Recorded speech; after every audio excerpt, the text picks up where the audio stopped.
السلام عليكم واهلا بيكم. معاكم دكتور احمد الرئيس، اخصائي العلاج الطبيعي والتغذيه العلاجيه والرياضيه. وفي فيديو النهارده انا هكلمك على الديسك او الغضروف، الوجع اللي هو بيبقى مسمع في ظهرك كده، ممكن متمركز في ظهرك جامد جدا، مش بيخليك عارف تقعد مرتاح، كل شويه تغير قعدتك. وفي نفس الوقت ممكن تلاقيه بيسمع في رجلك من تحت خالص عند المنطقه المؤخره، وممكن ينزل تحت كده عند الخلفيه بتاعه الرجل، وممكن يسمع لحد القدم من تحت خالص. ففي فيديو النهارده ان شاء الله هقول لك على وضع هيريحك تماما. يلا بينا على الفيديو.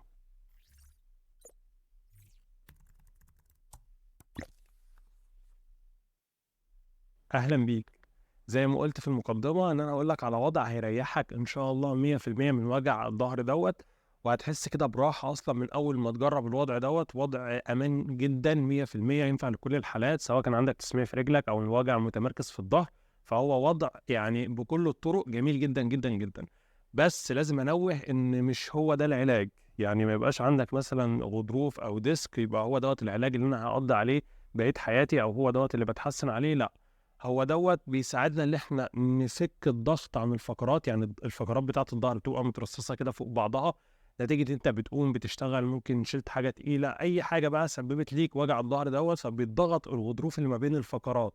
فاحنا في الوضع ده بنبعد الفقرات عن بعضها، بنحاول نرجع الغضروف لوضعه الطبيعي او بكامل مساحته، علشان يشيل الوجع او الضغط اللي عليه دوت، سواء بقى كان ضاغط على عصب، ضاغط على اي حاجه، فهي اللي مسمعه لك الوجع ده. فالوضع ده هيريح لك الغضروف في مكانه الصحيح ويبعد الفقرات عن بعضها.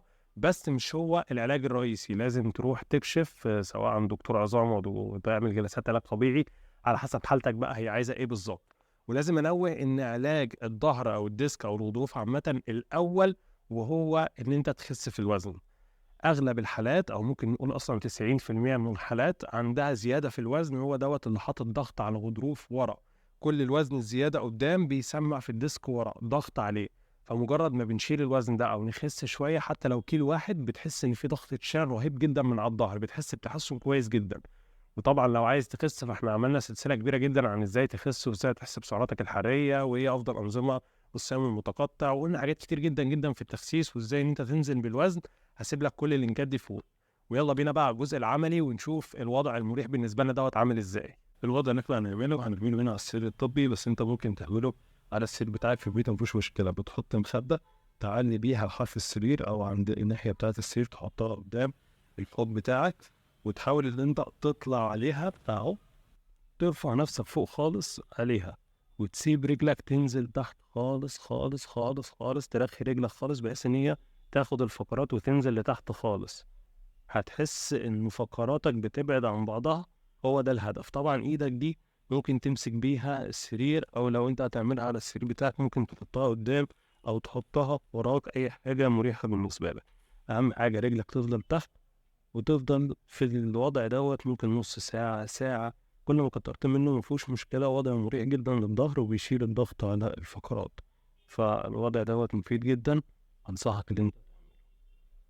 بس زي ما انت شايف الوضع دوت هو اللي هتعمله، وان شاء الله ممكن تقعد عليه نص ساعة، ساعة، ساعتين. كل ما كترت مفيهوش اي مشكلة، وضع مريح جدا، وبيخلي الضغط على الفقرات تبعد عن بعضها، فالضغط يخف خالص والغضروف يرجع لمكانه. اكتب لي تحت في الكومنتات جربت الوضع دوت وفعلا جاب معاك نتيجة، حسيت براحة بعده، ولا كان ايه الاخبار، بحيث ان احنا نتشجع ان احنا نعمل فيديوهات تانية شبه دي، عشان ابقى عارف رأيكم في الكومنتات. برضو بيهمني جدا جدا وببص على الكومنتات واحد واحد. فلو لقيت في جوبايل ان انتوا عاجبكم الاوضاع دي او عاجبكم اللي انا اقول لكم بوزيشنز حلوه للظهر بحيث ان هي تخلي الالم يخف خالص، اكتب لي تحت، وان شاء الله نعمل في المستقبل اوضاع كتير وممكن تمارين كتير وكل حاجه انتوا حابينها. وفي الاخر دمتم سالمين. السلام عليكم ورحمه الله وبركاته.